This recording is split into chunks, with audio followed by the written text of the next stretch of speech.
C'est sur ce lit qu'étaient couchés Justine, Manfou, Kouefou et sa fille, née aux environs de 18 heures, dont la nuit du 1er au 2 août dernier. Sa cochambrière, qui venait de subir une intervention chirurgicale, occupait celui juste à côté. Le lendemain, plus précisément le 3 août vers 13 heures, la suspecte s'y introduit, feignant de vouloir charger son téléphone portable. Elle réussit à gagner leur confiance en faisant croire à la victime qu'elle est la copine de la patiente et à cette dernière qu'elle est la sœur de l'accouchée. Donc vous êtes entré librement, personne ne vous a demandé où vous allez.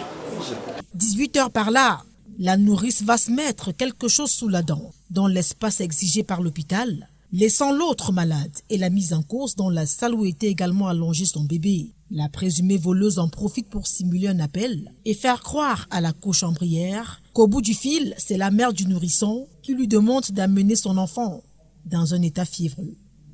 Elle sort par la suite de la maternité située au 4e étage en empruntant l'ascenseur, puis le portail principal en l'absence du vigile et en taxi. Elle prend la direction du carrefour Kouaban. Une fois sur place, la suspecte s'est rendue dans un centre de santé de la place avec le bébé volé pour se faire passer pour la véritable mère. Mais ça a viré au vinaigre. Descendu sur le lieu, nous avons tendu une embuscade aux parents qui sont présentés à ce centre hospitalier, alors faisant croire qu'il y avait des vaccins disponibles pour leur nouveau-né. Voilà comment la dame qui nous accompagne à la construction depuis la suspecte principale s'amène avec son concubin et ses bébés qui est effectivement le bébé dont l'image passait dans les réseaux sociaux, dans les médias partout depuis que nous avons ouvert cette enquête. La présumée voleuse du bébé a voulu faire croire aux forces de l'ordre qu'elle a accouché d'un mort-né une semaine avant, qu'elle aurait enterré dans la zone dite Fokou en Kouaban, non loin de son domicile. Mais vérification faite, c'est faux. Il y a par contre de nouvelles découvertes. Quand elle vole le bébé et se retrouve en Kouaban dans ce centre de santé,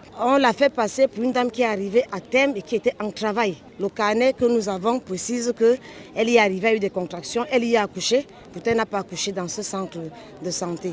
L'autre paradoxe, c'est que le père veut nous faire croire qu'il n'était pas au courant de la supercherie. Il dit aussi que les échographies qu'on lui montrait étaient des échographies de garçons. Mais ce jour-là, on lui apporte une fillette. Il devait se demander, mais c'est vrai qu'il y a le miracle. Mais d'où sort cette fillette? Il ne s'est pas dérangé du tout. Il s'est mis à donner à boire aux gens et a payé les frais qu'il fallait. Et rentré avec le bébé à la maison, annonçant à toute la famille qu'elle a accouché.